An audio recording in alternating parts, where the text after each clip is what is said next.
اعوذ باللہ من الشیطان الرجیم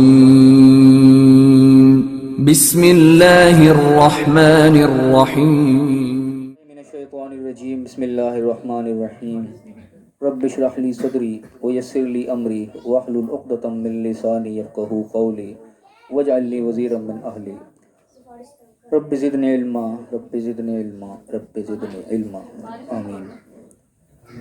آج 5 فروری 2022 ہے، یوم کشمیر ہے آج، اور اللہ کے فضل سے جو ہم اپنا 15 روزہ درس کرتے ہیں، ہم اس کا انعقاد اپنے وقت مقررہ پر کر رہے ہیں اللہ کی توفیق سے۔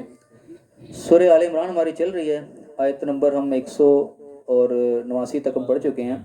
آج انشاءاللہ ہم آگے 190 سے شروع کریں گے اور انشاءاللہ آیت نمبر 200 تک جائیں گے، جو کہ سورہ آل عمران کا آخری رکوع ہے۔ اعوذ باللہ من الشیطان الرجیم بسم اللہ الرحمن الرحیم۔ ان فی خلق السماوات والارض واختلاف اللیل والنہار لآیات لأولی الالباب، کہ بے شک آسمانوں اور زمین کی پیدائش میں، تخلیق میں، اور یہ دن اور رات کے اختلاف میں، ایک دوسرے کے پیچھے آنے جانے میں نشانیاں ہیں اولی الالباب کے لیے، عقل والوں کے لیے۔ یہاں پہ اولی الالباب کے لیے اللہ نے کہا کہ اس میں نشانیاں۔ اولی الالباب کون ہوتے ہیں؟ اس کا ترجمہ عام طور پہ وہی ہوتا ہے، عقل والے۔ اب عقل والوں کو اولی العقل بھی کہا جا سکتا تھا، عقل خود ایک عربی کا لفظ ہے، لعلکم تعقلون، یعقلون کے الفاظ قرآن میں جگہ جگہ آئے ہیں، اولی العقل بھی کہتے تب بھی بات ہو جاتی ہے، لیکن اللہ نے اولی الالباب کہا۔ اس میں فرق کیا ہے؟ اس میں مطلب عقل والے، اس کا مطلب بھی عقل والے۔ اب عقل جو ہے، عقل تو بظاہر جانوروں میں بھی ہوتی ہے، جانور بھی عقل مند ہوتے ہیں، کو جو سکھاؤ وہ سیکھ بھی جاتے ہیں، اس کے بعد وہ ایکٹ بھی کرتے ہیں اس طریقے سے، لیکن وہ اولی العقل تو ہو سکتے ہیں، عقل والے ہیں، لیکن اولی الالباب نہیں ہوتے جانور۔ اس طریقے سے وہ لوگ جو کہ شیطانی ذہن رکھنے والے، الٹے طرح ان کے بڑے ذہن چلتے ہیں، ایک سے ایک جناب 2 نمبری کا طریقہ ڈھونڈنا، ایک سے ایک نئی سے نئی راہ نکالنا، تو انسان دیکھ کے دنگ رہتا ہے کہ یہ کون سا طریقہ نکالی، اس طریقے سے بھی ہو جاتا ہے کام، یعنی 2 نمبری کی طرح ان کا بڑا ذہن چلتا ہے۔ تو وہ لوگ بھی اولی العقل ہوتے ہیں، عقل تو ان میں بھی ہوتی ہے، لیکن وہ بھی اولی الالباب نہیں ہوتے۔ اولی الالباب یعنی کہ اس عقل کو کہا جائے گا جو کہ اللہ کے مطابق استعمال کی جائے گی، جو کہ اللہ کے رستے میں، یعنی کہ تعمیری عقل سمجھو کہ ہوگی، تقریبی عقل نہیں ہوگی، وہ اولی الالباب کہلائیں گے وہ لوگ۔ اس کی جو ہے ڈیفینیشن اللہ نے خود اگلی آیت میں بیان کر دی کہ کون ہے اولی الالباب؟ الذین یذکرون اللہ قیاما وقعودا وعلی جنوبہم، وہ لوگ جو اللہ کو یاد کرتے ہیں، ہر وقت اللہ کو یاد رکھتے ہیں، کھڑے بھی، بیٹھے بھی، اور اپنے کروٹوں پر بھی، لیٹے ہوئے بھی۔ اب کھڑے بیٹھے لیٹے سے کیا مراد ہوا؟ کہ ہر حال میں، جو بھی حال ہو، چاہے کوئی تنگی ہے، ترشی ہے، خوشحالی ہے، اور جناب جیسا بھی وقت ہے، جو بھی ہے، وہ اللہ کو نہیں بھولتے کسی حال میں بھی۔ اور اللہ کو یاد رکھنے کا مطلب کیا؟ گویا کہ اللہ کے احکام یاد ہوتے ہیں انہیں، کہ اس موقع پہ اللہ نے کیا حکم دیا، اس موقع پہ اللہ نے کیا حکم دیا، ہر موقع پہ اللہ ہر وقت ان کے ذہن میں ہوتا ہے۔ یہ وہ لوگ ہیں جو اولی الالباب ہیں۔ اور جس کو اللہ سرے سے یاد ہی نہ ہو، وہ اپنے کاموں میں لگا بڑا ہے، وہ کیسے اولی الالباب ہو سکتا ہے؟ وہ نہیں ہوگا، اسے اولی العقل ہوگا، عقل اس میں بڑی ہوگی، لیکن وہ اولی الالباب نہیں ہوگا۔ اور نشانیاں ان لوگوں کے لیے جو اولی الالباب ہیں، جو کہ پازیٹیو ذہن رکھنے والے لوگ ہیں، اللہ کے جو اپنی عقل کو، اللہ کے حکم کو استعمال کرنے والے لوگ ہیں، ان کے لیے نشانیاں ہیں۔ اور دوسرا فرمایا کہ وہ یتفکرون فی خلق السماوات والارض، وہ غور و فکر کرتے ہیں، تفکر کرتے ہیں آسمان و زمین کی تخلیق میں۔ ظاہر نشانیاں وہی لوگ حاصل کریں گے جو اس میں غور و فکر کریں گے، جو دیکھے گا نہیں، غور نہیں کرے گا، وہ کیا نشانی لے گا؟ اور جب وہ دیکھتے ہیں، غور و فکر کرتے ہیں، کیونکہ آسمان و زمین کا یعنی کہ اتنی بڑی کی فیلڈ ہے، جو سائنسدان وغیرہ لوگ ہیں جو ان میں ریسرچ کرتے ہیں، ایک بہت بڑی وسیع ترین فیلڈ ہے، اس میں ایسی ایسی چیزیں، ایسے یعنی کہ باتیں ہیں جو کہ علماء نے بیان بھی کی ہیں، کہ انسان دنگ رہ جاتے ہیں کہ کیا کیا اللہ نے تخلیق کر دیا، کیسی کیسی اس کی باریکیاں ہیں، کہ انسان حساب لگانے بیٹھے حساب لگا نہیں سکتا، ایسی ایسی چیزیں اللہ نے پیدا کی ہیں آسمان و زمین کے اندر۔ جب وہی چیزیں دیکھتے ہیں، غور کرتے ہیں، تو اس کے بعد پھر بے اختیار کیا کرتے ہیں کہ ربنا ما خلقت ھذا باطلا، کہ یا اللہ تو نے یہ چیزیں باطل نہیں پیدا کی، نہ یعنی کہ بیکار نہیں پیدا کی، بے فائدہ پیدا نہیں کی، کوئی ایسے نہیں بیٹھے بیٹھے بنا دی، بڑی ہر چیز بڑے حساب سے بنی ہوئی ہے، بڑی ویل بیلنس ہے ہر چیز، ایسی نہیں ہوگی۔ جو غور کرتے ہیں انہیں پتہ لگتا ہے کہ ہر چیز اتنی پرفیکشن کے اندر ہے۔ سبحانک، تو پاک ہے، ہر عیب سے پاک ہے، فقنا عذاب النار، تو ہمیں آگ سے عذاب سے بچا۔ یہ بات یعنی کہ ان کے دل سے خود بخود نکلتی ہے کہ وہ ہر چیز میں جب اتنی پرفیکشن دیکھتے ہیں، ہر چیز اتنی اپنی جگہ پہ ویل بیلنس ہے، گویا کہ اس کی ہر چیز بھی پرفیکشن میں ہوگی، اس کا جو قانون بھی ہے وہ بھی پرفیکٹ ہوگا، اس کے جو احکام ہیں وہ بھی پرفیکٹ ہوں گے، اس کے جو وعدے اور وعید ہیں وہ بھی پرفیکٹ ہی ہوں گی، ہر چیز میں کوئی کمی بیشی نہیں ہوگی، پھر اس کی پکڑ بھی پھر ایسی پرفیکٹ ہی ہوگی۔ تو وہ ڈرتے ہیں اس چیز سے کہ یا اللہ تو ہمیں بچا، پھر ہم تو کہاں کہاں غلطیاں کوتاہیاں کرتے رہتے ہیں، تیری تخلیق کے اندر اتنی پرفیکشن ہے، تو تیرے فیصلوں میں بھی پھر ایسی ہی ہوگی۔ تو اللہ کا خوف ان کے اندر آتا ہے، وہ اللہ کی طرف رجوع کرتے ہیں، تخلیق کو دیکھ کر، اللہ کی تخلیقات کو دیکھ کر۔ اب میں مزید کیا دعا کرنے کہ ربنا انک من تدخل النار فقد اخزیتہ، کیا ہے ہمارے رب ہے اللہ، جس کو تو نے آگ میں داخل کر دیا اس کو تو نے رسوا کر دیا، وہ تو رسوا ہو گیا، ختم ہو گئی کہانی اس کی۔ تو وما للظالمین من انصار، اور ظالموں کو تو کوئی مددگار نہیں ہوتا۔ یعنی کہ یہ آگ کے اندر جس کا داخل ہو جانا اس کے لیے اتنی کتنی بڑی کوئی رسوائی کا سبب ہوگا کہ دنیا میں چاہے وہ کتنا ہی بڑا کوئی بھی ہو، بڑا کوئی نامور ہو، بڑا اس کے جناب چرچے ہوں، لیکن جب آخرت میں اگر اس کے لیے آگ کا عذاب ہو گیا تو وہ ایسی رسوائی ہے کہ انسان اس کا یعنی کہ تصور نہیں کر سکتا. سمجھ لو کہ دنیا میں ہم دیکھ لیں جس طریقے سے وہ بڑا کوئی عزت دار آدمی ہو، کوئی محلے کا ہو، اس کو ایک دن کے لیے پولیس پکڑ کے لے جائے، ایک دن کے لیے وہ جیل سے ہو کے آ جائے، تو اس کے اوپر وہ ایسا سمجھو کہ وہ داغ لگ جاتا ہے کہ ساری عمر وہ اس کے لیے مٹنا مشکل ہو جاتا ہے، لوگوں کو منہ دکھانے کے لائق نہیں رہتا. یہ ہمارے یعنی کہ مسجد کی مثال ہے، یہاں قریب لے لو، یہاں پہ مسجد کا امام تھا، یہاں پہ خطیب بچوں کو پڑھایا بھی کرتا تھا. تو کسی بچے کے ساتھ نے کوئی سختی کا معاملہ کر دیا ہوگا، بچے کرتے ہیں استاد شاگردوں کے ساتھ، لیکن اس کے بچوں کا لگتا ہے کہ ماں باپ کو صرف پھرے تھے، انہوں نے جا کے پولیس میں رپورٹ درج کرا دی. پولیس والوں نے جناب جمعے والے دن اس کو بھری مسجد میں سے اٹھا کے لے گئے اس قاری کو. اب جا کے وہ وہاں بے گناہ ثابت ہوا جو بھی گیا، لیکن اس کے بعد سے دوبارہ وہ مسجد میں نہیں آ سکا بیچارہ، وہ دوبارہ اپنے گاؤں ہی چلا گیا. کوئی کہ وہ اس لائق نہیں رہا کہ اپنا منہ لوگوں کو دکھائے کہ پولیس پکڑ کے لے گی. یعنی کہ دنیا کی رسوائی کا یہ عالم ہے کہ انسان منہ چھپاتا ہے کہ یار کیا میرے کو داغ لگ گیا اچھے بھلے. تو جو وہاں اتنی دنیا خلقت کے سامنے جو آگ کے عذاب کا فیصلہ سنا دیا گیا تو اس کی رسوائی کا کیا عالم ہوگا. وہ بات یہاں پہ کی گئی کہ اللہ جس کو تو ناک میں داخل کر دیا تو وہ تو پھر رسوا ہو گیا بالکل. اور پھر ظالموں کو تو پھر کوئی مددگار بھی نہیں ہوگا جو کہ ظلم کی روش نے اختیار کی، جنہوں نے اندھیر نگری میں، ظلم کا اندھیرا بھی ہوتا ہے، جو اندھیرے میں رہ گئے، اندھیری ڈالتے رہے ساری زندگی، ان کے لیے پھر کوئی وہ نہیں ہے. اس کے بعد پھر کیا مزید دعا ان کے منہ سے نکلتی ہے کہ ربنا، اے ہمارے رب، اے اللہ، اننا سمعنا منادیا ینادی للایمان، ہم نے ایک پکارنے والے کو، ایک منادی کو سنا ہے جو ایمان کے لیے پکار رہا تھا. کیا کہہ رہا تھا کہ آمنوا بربکم، اپنے رب کی بات کو مان لو، اپنے رب کے وہ ایمان لے، جو رب کہہ رہا ہے اس کے مطابق چل لو. فآمنا، تو ہم تو مان گئے. یعنی کہ وہ اس چیز کو دیکھ کے اتنے کہ ان کے دل لگ طرف مائل ہو جاتے ہیں تو وہ رجوع لے آتے ہیں، لگتا پورا پورا وہ کہتے ہیں ٹھیک ہے یا اللہ جو تو کہہ رہا ہے وہی ٹھیک ہے. ان کی یعنی کہ پرفیکشن ایسی دیکھ لیتے ہیں وہ، ایسے اللہ کی خلقت میں ان کو نظر آ جاتی چیز کہ نہیں جو اللہ کی بات ہے وہی فائنل ہے، اس میں کوئی کمی بیشی کی گنجائش ہے ہی نہیں. تو وہ کہتے ہیں کہ یا اللہ ہم نے سنا تھا ایک منادی کو جو ایمان کے لیے پکار رہا تھا کہ اپنے رب کی بات مان لو، تو ہم نے تو مان لیا، تو جو کہے گا ہم تو وہی کریں گے. تو کیا کہتے ہیں ربنا فاغفر لنا ذنوبنا، کہ اللہ اے ہمارے رب تو ہماری کوتاہیوں کو اب معاف کر دے، اس پہ کوئی پردہ پوشی کر دے، بھی اس کی نہ پکڑ کرنا. وکفر عنا سیئاتنا، ہماری برائیوں کو ہم سے دور کر دے، جو بری چیزیں ہم سے چمڑی ہوئی ہیں ہٹا دے ہم سے. وتوفنا مع الابرار، اور ہمارا جو انجام ہے وہ نیکوکاروں کے ساتھ کرنا. اور پھر مزید دعا کرتے ہیں کہ ربنا وآتنا ما وعدتنا علی رسلک، اے اللہ ہمیں وہ عطا کر دے جو کہ وعدہ تو نے اپنے پیغمبروں کے ذریعے کیا ہے. ولا تخزنا یوم القیامہ، اور قیامت والے دن ہمیں رسوا نہ کرنا. وہ رسوائی بہت یعنی کہ ایسی ہوگی کہ انسان ابھی تصور نہیں کر سکتا اس چیز کا. تو اسی کو دعا کرتے ہیں کہ اللہ ہمیں رسوا نہ کرنا قیامت کے دن. انک لا تخلف المیعاد، بے شک تو وعدہ خلافی تو نہیں کرتا، جو تمہیں وعدے کیے ہیں وہ تو ضرور پورے کرے گا. تو یہ جب انسان کا حال ہوتا ہے، جب انسان اس طریقے سے اللہ تو رجوع لے آتا ہے، پھر اللہ کا جواب آگے سے آ رہا ہے کہ فاستجاب لهم ربهم، تو ان کے رب نے ان کی دعا قبول کر لی، سنی گئی ان کی بات جو اس طریقے سے اللہ کی طرف رجوع لے آئے. کیا اللہ نے فرمایا کہ انی لا اضیع عمل عامل منکم، میں تم میں سے کسی عمل کرنے والے کے عمل کو ضائع نہیں کروں گا. من ذکر او انثى، وہ مرد ہو یا عورت، اللہ تعالیٰ اس چیز کی کوئی تفریق نہیں، جو عمل کرے گا اس کا عمل اللہ کے جو ہے وہ ضائع نہیں جائے گا، رائے گا نہیں ہوگا. بعضکم من بعض، تم دونوں ایک دوسرے میں سے ہی ہو. یعنی کہ یہاں اس کا ایک مفہوم یہ بھی نکلتا ہے کہ مرد اور سب برابر ہیں اللہ کی نظر میں. اور اس کا ایک مفہوم یہ بھی نکلتا ہے کہ تم بات ایک دوسرے کے ساتھ جو عمل کرتے ہو، جو بھی اگر مال کرتے ہو، یہ اللہ کے یہاں ضائع نہیں ہوں گے. یعنی کہ اس کے اندر حقوق عباد کا بھی جو ہے وہ ایک پہلو نکلتا ہے کہ جو آپس میں ایک دوسرے کے ساتھ معاملات کر رہے ہو، بے لوس کسی کے ساتھ کر رہے ہو، کوئی سی تم کو اجر نہیں مانگ رہے، لیکن اللہ کے وہاں نوٹ ہو رہا ہے، اللہ کے یہاں کوئی تمہارا عمل ضائع نہیں ہوگا، اس کا تمہیں بدلہ پورا پورا ملے گا. فالذین ہاجروا واخرجوا من دیارہم، تو جن لوگوں نے ہجرت کی اور اپنے گھروں سے نکلے. اب یہاں پہ دو الفاظ الگ الگ ہیں کہ ہاجروا ہجرت کی اور اخرجوا من دیارہم اپنے گھروں سے نکال دیے گئے. حالانکہ ہجرت جو گھر سے نکلنا ہی ہوتا ہے، ہجرت شروع ہی گھر سے نکلنے ہوتی ہے، پھر انسان گھر چھوڑتا ہے، محلہ چھوڑتا ہے، ملک چھوڑتا ہے، لیکن سب سے پہلے تو گھر ہی چھوڑتا ہے نا. تو اللہ نے کہا کہ جنہوں نے چھوڑا اور اپنے گھر سے نکلے، گویا کہ کوئی بھی چیز اللہ کی راہ میں رکاوٹ بنے اس کو چھوڑا. گھر ہو، وہ مال دولت ہو، وہ رشتہ دار ہو، کچھ بھی ہو، جو چیز اللہ کے راہ میں رکاوٹ بن رہی ہے اس کو وہ چھوڑتے چلے جاتے ہیں کہ نہیں اللہ کا راستہ سب سے پہلے نمبر پہ ہے. تو جن لوگوں نے یہ چھوڑنے والی روش اختیار کی، جو چیز اللہ کے راہ میں رکاوٹ بنے اس کو چھوڑا اور اپنے گھروں سے نکلے.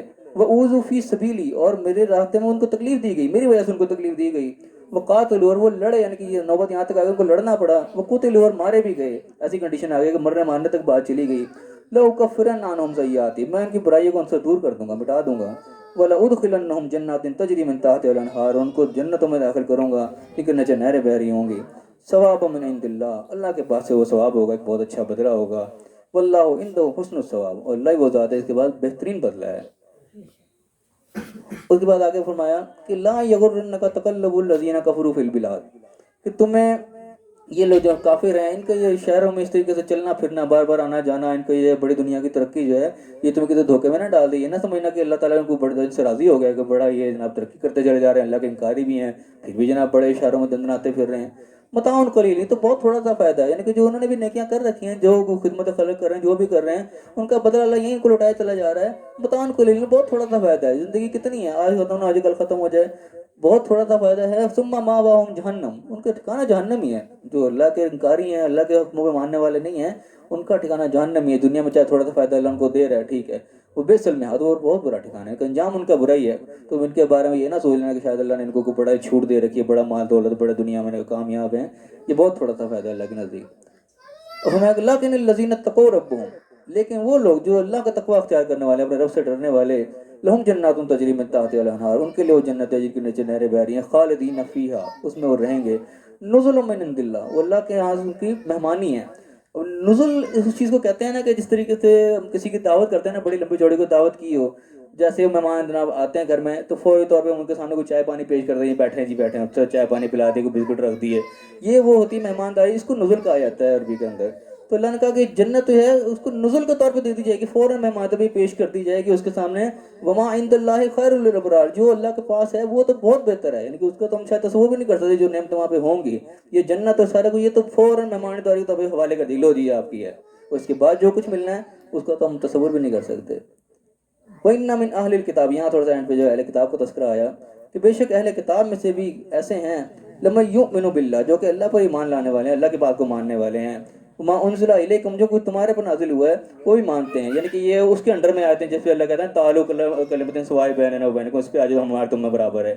تو ان لوگوں کو سمجھو کہ یہاں پہ تذکرہ ہو کہ وہ لوگ ہیں اہل کتاب میں سے ہیں کہ وہ اللہ کی بات کو ماننے والے، اپنے سمجھو کہ سچے دین پر قائم ہے. جتنے پیغمبر تھے دین تو سچے لاتے تھے نا، تو بعد میں ٹیمپر ہو جاتا ہے، بعد میں وہ ہو جاتی تھی. جس طرح آج کل کی بھی دیکھ لو، ڈاکٹر ذاکر نے جس طرح کر رہا ہوتا ہے، وہ ہندوؤں کو ہندوؤں کی کتابوں میں سے ان کو دلال دے رہا ہوتا ہے، عیسائیوں کو عیسائیوں کی کتابوں میں سے دلال دے رہا ہوتا ہے. وہ کہتا ہے میں تمہیں کب کہتا ہوں کہ تم دین اپنا بدلو، تم اپنے دین پہ عمل کرو، تمہارے دین میں یہ لکھا ہے. یہ سمجھو کہ اس ٹائپ کے لوگوں کو اللہ تذکرہ کرے گا جو اللہ کی بات کو ماننے والے ہیں صحیح، اور وہ جو تم پہ آیا ہے اس کو ہی مانتے ہیں، لیکن وہ چیزیں برابر ہیں اس کو ہی مانتے ہیں. اور اس کے بعد فرمایا کہ وما انزل الیہم، جو کہ ان کے اوپر نازل ہو اس کو ہی وہ مانتے ہیں. خاشعین للہ، اللہ کے سامنے خشوع لانے والے ہیں، وہ اللہ سے ڈرنے والے ہیں. لا یشترون بآیات اللہ ثمنا قلیلا، وہ اللہ کی آیات کے بدلے تھوڑا مول نہیں لیتے، لیکن وہ حرکتیں نہیں کرتے جو اللہ نے منع کر رکھی ہیں کہ حق کو چھپا دیں اور دوسری باتوں کے لیے بیٹھیں. ان کے لوگوں کے بڑے بڑے جو وہ بھی یہ کرتے تھے، ان کی کتابوں میں لکھی ہیں چیزیں وہ چھپاتے ہیں، نہیں بیان کرتے. لیکن یہ وہ لوگ جو کہ حق بات کو کرنے والے ہیں، وہ چھپا کے تھوڑا مول لینے والے نہیں ہیں. اولئک لہم اجر عند ربہم، یہ وہ لوگ ہیں جن کے ہاں اللہ کے ہاں ان کے لیے اجر ہے. ان اللہ سریع الحساب، اللہ تعالیٰ جلد حساب کر دینے والا ہے. اور اب یہ جو آخری آیت آ رہی ہے یہ بھی بڑی اہم ہے، یا الذین آمنوا والی آیت، اللہ تعالیٰ ہم سے مخاطب ہے اس میں. فرمایا کہ یا الذین آمنوا، اے ایمان والو، اصبروا وصابروا، ڈٹے رہو صبر کرو اور صبر پہ قائم رہو. یعنی کہ یا دوسروں کو بھی صبر کرو، یعنی کہ خود بھی ڈٹے رہو اور دوسروں کو بھی اپنے ساتھ جمائے رکھو. ورابطوا، اور رابطے میں رہو یا ربط قائم رکھو، یعنی کہ اپنے ڈسپلن کو جو وہ قائم رکھو، آپس میں تمہارا وہ بے ربط نہ ہونے پاؤ، آپس کے یونٹی کو قائم رکھو. واتقوا اللہ، اللہ سے ڈرو، اللہ کا تقوی اختیار کر رکھو. لعلکم تفلحون، تاکہ تم کامیاب ہو جاؤ. اللہ نے کامیابی کے سمجھو کہ یہاں کنجی بتائی، کامیابی کیسے حاصل ہونی ہے. سب سے پہلے آمنو، اللہ کی بات کو ماننے والے، جو اللہ نے کہا ہے وہ تم نے ماننا ہے. اگر وہی نہیں مان رہے تو پھر کامیابی کہاں سے ملنی. پہلی چیز آمن ہونا چاہیے، اس کے بعد اس پر کے اوپر ڈٹے رہو، خود جمنا ہے. اس کے بعد صابر بھی، دوسروں کو بھی ساتھ جمائے رکھنا ہے، دوسروں کو نہیں ڈولنے دینا، اپنی یونٹی کو قائم رکھنا ہے. وہ رابط، آپس میں ربط بھی رکھنا ہے، رابطے میں بھی رکھنا ہے، اپنے چین کو سیدھی رکھنا ہے، ڈسپلن کو لوز نہیں کرنا. واتقوا اللہ، پھر اللہ کا احساس رکھنا ہے ہر وقت، اللہ یاد ہو، اللہ کو بھولو نہ تم. لعلکم تفلحون، یہ چیزیں اپنے اندر پیدا کر لو گے پھر کامیابی تمہاری ہے. تو فی الحال یہاں ہمارا جو ہے یہ رکوع ختم ہوتا ہے، سورہ آل عمران یہاں مکمل ہوتی ہے. اب جو مین پوائنٹس ہیں ان کی طرف ایک دفعہ پھر نگاہ ڈال لیں. سب سے پہلی بات یہاں پہ اعلان کیا بتائی کہ زمین و آسمان کی تخلیق کے اندر، یہ رات و دن کے آنے جانے کے اندر نشانیاں ہیں اولی الالباب کے لیے. اولی الالباب کون ہے؟ عقل مند کون ہے؟ جو ہر حال میں اللہ کو یاد رکھنے والے ہیں، وہ اللہ کو نہیں بولتے. کوئی بھی حال ہو، غمی ہو، خوشی ہو، اچھا وقت ہو، برا وقت ہو، اللہ ان کے ذہن سے نہیں نکلتا. اللہ کے احکامات ہر وقت ان کے ساتھ ہوتے ہیں. یہ وہ لوگ ہیں جو کہ نشانیاں ان کے لیے ہیں، اور وہ زمین آسمان کی تخلیق میں غور و فکر کرتے ہیں. اور جب غور و فکر کرتے ہیں پھر نتیجہ کیا نکلتا ہے، وہ یہ چیز پہچان لیتے ہیں کہ یہ چیزیں بیکار پیدا نہیں ہوئی ہیں، بے مقصدی پیدا نہیں ہو گئی، یہ باقاعدہ اپنے مقصد رکھتی ہیں، باقاعدہ پوری پرفیکشن کے اندر ہیں. جب یہ چیز دیکھتے ہیں تو ان کو سمجھو کہ اللہ کی معرفت حاصل ہوتی ہے، اللہ کی طرف ان کا رجوع آتا ہے. پھر وہ کہتے ہیں کہ یا اللہ، ہم نے جس کو تو نے آگ میں داخل کر دیا تو وہ تو رسوا ہو گیا. اور جو ہے کہتے ہیں ہمیں آگ سے عذاب سے بچا لے، اور پھر ظالموں کا کوئی مددگار نہیں، یہ احساس ان کے اندر پھر پیدا ہوتا ہے۔ اور پھر کیا کہتے ہیں کہ ہم نے پکارنے والے کو سنا جو پکار رہا ہے ایمان کے لیے کہ مان لو اپنے رب کی بات کو، ہم تو مان گئے، ہم مانتے ہیں، تو ہم ہمارے کوتاہیوں کو جو ہے اس کو درگزر کر دے، اس کو معاف کر دے، اس پہ پردہ ڈال دے، اور ہماری برائیوں کو ہم سے دور کر دے، اور ہمارا انجام جو وہ نیک لوگوں کے ساتھ کرنا، اور ہمیں وہ کچھ عطا کر جو تم نے اپنے پیغمبروں کے ذریعے وعدہ کیا ہے، اور ہمیں قیامت کے دن رسوا نہ کرنا، بے شک تو ہے وعدہ کے خلاف نہیں کرتا۔ گویا کہ پورے کے پورے وہ اللہ کی طرف رجوع لے آتے ہیں، پورا متوجہ ہوتے ہیں کہ غفلت جو ہے وہ ختم ہو جاتی ہے۔ تو اس روش پہ جب انسان آیا تو پھر اللہ نے جواب دے کہ پھر میں ان کو دعا جو ہے وہ قبول ہو گئی، پھر کسی عمل کرنے والے کا عمل جو ہے وہ ضائع نہیں ہوگا۔ اس میں یعنی کہ ایک پوائنٹ یہ بھی جو ہے آتا ہے کہ جس کو کئی لوگ سمجھتے ہیں کہ جی ہم نماز پڑھیں، پتہ نہیں جی ہماری نماز قبول ہوئی کہ نہیں ہوئی، اکثر لوگوں کا یہ بھی وہ ہوتا ہے۔ تو اس معاملے میں یعنی کہ حسن ظن رکھنا چاہیے۔ اللہ نے کہا کہ کسی عمل کرنے والے عمل کو ضائع نہیں کروں گا، تم نے عمل کیا ہے نیک نیتی سے کیا ہے تو یہ ناامیدی والی باتیں نہ کرو کہ پتہ نہیں ہوئی کہ نہیں ہوئی، اچھا حسن ظن رکھو، اللہ نے کہا میں ضائع نہیں کروں گا۔ یہ دیکھو کہ ہاں ہمارے سے کوئی وہ تو نہیں ہو رہی، کیا کہتے کوئی ریاکاری تو نہیں ہو رہی، اس میں کوئی ایسا کام تو نہیں ہو رہا جو ہمارا عمل ضائع نہ کر دے۔ گویا کہ خوفوں و تامان والی جو کنڈیشن ہوتی ہے نا کہ خوف بھی ہو اور امید بھی ہو، اس میں رہو کہ بالکل نڈر نہ ہو جائے کہ بڑے عمل کر رہے ہیں ہمیں تو بس ملے گا ملے گا، یہ چیز بھی غلط ہے، اور دوسرے کے بالکل نا امیدی بھی نہیں ہے، پتہ نہیں ہو رہا کہ یہ چیز بھی نہیں، میں ان بہن دونوں کو تو احتیاط سے لے کے چلو۔ تو اللہ نے کہا میں کسی کا عمل کو ضائع نہیں کروں گا، جب ریاکاری اس میں نہیں ہوگی تو اللہ سے امید ہوگی کہ ہاں جی میرا عمل قبول ہے، اللہ کے ساتھ حسن ظن رکھو۔ اور فرمایا کہ اللہ کے جو ہے تم اللہ کسی کا بھی عمل ضائع نہیں کرے گا، مرد ہو یا عورت ہو، اللہ کے اس میں کوئی وہ تفریق نہیں ہے، تم سب ایک دوسرے کے ساتھ ہی ہو۔ اور پھر میں کہ وہ لوگ جو پھر ہجرت کرتے ہیں، چھوڑ دیتے ہیں چیزوں کو جو اللہ کے راستے میں رکاوٹ آتی ہیں، اپنے گھروں سے بیچاروں کو نکلنا پڑ جاتا ہے، اور پھر ان کی اللہ کی راہ میں ان کو تکلیفیں دی جاتی ہے اور ان کو لڑنا پڑتا ہے، چاہے لڑتے بھی ہیں مارے بھی جاتے ہیں۔ یہ وہ لوگ جن کو جو اللہ کی راہ میں نکل آئے، پھر ان کی برائیاں اللہ کہتا ہے میں ان سے ضرور ان کی برائیوں کو دور کر دوں گا اور ان کو جنتوں میں داخل کروں گا۔ گویا کہ ان کے لیے کامیابی کا سرٹیفکیٹ لکھ دیا جائے، تم اللہ کی راہ میں آ گئے تو کامیابی ریٹرن ہو گئی اللہ کی طرف سے۔ اور پھر فرمایا کہ اللہ کے ہاں جو ہے بہترین ثواب ہے، اور اللہ کے ہاں ہی سب سے اچھا بدلہ ثواب ہے۔ اور پھر دوسرے آن کے بیان تبدیل ہوا کہ دیر لوگ کفر کے رویہ اختیار کرنے والے ہیں، وہ بھی ہمیں دنیا میں بڑی ترقی کرتے ہوئے نظر آ رہے ہوتے ہیں۔ اللہ نے ان کی طرف کیا کہ یہ ان کی تم ترقی تمہیں دھوکے میں نہ ڈال دیا، تو شہروں میں بڑا دن دناتے پھر رہے ہیں، یہ بہت تھوڑا سا فائدہ ہے، یہ جو دنیا میں جو عمل کر رہے ہیں وہ ان کا اللہ ریٹرن یہی دیا چلے جا رہا ہے، یہ تھوڑا سا فائدہ ہے، ان کا ٹھکانہ اصل جو ہے وہ جہنم ہی ہے، آخرت میں کوئی کامیابی نہیں۔ ہاں اس کے برعکس جو تقویٰ اختیار کرنے والے لوگ، جو اللہ سے احساس کرنے والے، اللہ سے ڈرنے والے لوگ، ان کے لیے جنتیں ہیں، ان کی جس کے نیچے نہریں بہہ رہی ہیں۔ اور یہ جنتیں، یہ جو نام ہے یہ نزل ہے اللہ کے یہاں سے، مہمانداری ہے، اور اس کے بعد جو اللہ نے ان کے مخفی رکھا ہوا ہے جو انعامات ہیں وہ تو ہم تصور بھی نہیں کر سکتے، وہ کیا کیا کچھ اللہ نے جو ہے ہمارے لیے رکھا ہوا ہے۔ اور پھر اللہ نے آخر میں جو ہے اہل کتاب کا تذکرہ کیا کہ اہل کتاب میں سے بھی جو لوگ ہیں سب کے سب وہ اس طرح نہیں ہے کہ بالکل ہی وہ پٹری سے اتر گئے، جو اپنے صحیح دین پر قائم ہے، وہ اللہ کی بات کو ماننے والے، جو اللہ کے طرف سچا پیغام ان کے پاس آیا تھا اسی کو ماننے والے، جو کوئی تم پہ نازل ہو رہا ہے وہ اس کو ہی مانتے کہ ہاں ٹھیک ہے یہ وہی بات ہے جو ہم تک بھی پہنچی تھی۔ تو وہ جو لوگ ہیں وہ اللہ سے ڈرنے والے ہیں، اللہ کے یاد کے بدلے وہ تھوڑا سا مول نہیں لیتے، گویا کہ وہ دنیا داری میں نہیں پڑتے، جو حق بات ہے اسی کو آگے بیان کرتے ہیں۔ تو وہ ایسے لوگ ہیں جن کے ارجر جو ہے وہ اللہ کے پاس ہے، ان کو ملے گا، اور اللہ تعالیٰ جو ہے وہ جلد صاف کر دینے والا ہے۔ اس کے بعد آخری اہم آیت اللہ نے کامیابی کی جو کنجی دی کہ اے ایمان والو، جو بھی اپنے آپ کو ایمان والا کہتے ہو متوجہ ہو جاؤ کہ کامیابی کی کنجی کیا ہے۔ سب سے پہلے اللہ پر ایمان لاؤ، یہ جو بات ہے اللہ نے کہی ہے اس کو مانو، اس سے ڈٹے رہو، اور اس کے اوپر دوسروں کو بھی اپنے ساتھ قائم رکھو، دوسروں کو بھی قدم نہ ڈگمگانے دو، اور آپس میں ربط رکھو، رابطہ بھی رکھو، اپنے جو ہے ڈسپلن کو قائم رکھو، ڈسپلن لوز نہ اور ہمارا ربط ٹوٹنے نہ پائے، اور اللہ کا تقویٰ اختیار کیے رکھو تاکہ تم کامیاب ہو جاؤ۔ اللہ سے دعا ہے جو صحیح بات اللہ نے بتائی ہمیں صحیح سمجھنے کی توفیق عطا فرمائے، صحیح عمل کرنے کی توفیق عطا فرمائے، اور جیسے دوسرے تک پہنچانے کا حق ہے اس طرح دوسرے تک پہنچانے کی توفیق عطا فرمائے، اور دنیا آخرت دونوں جگہ کامیاب فرمائے۔ آمین۔ وآخر دعوانا الحمدللہ رب العالمین۔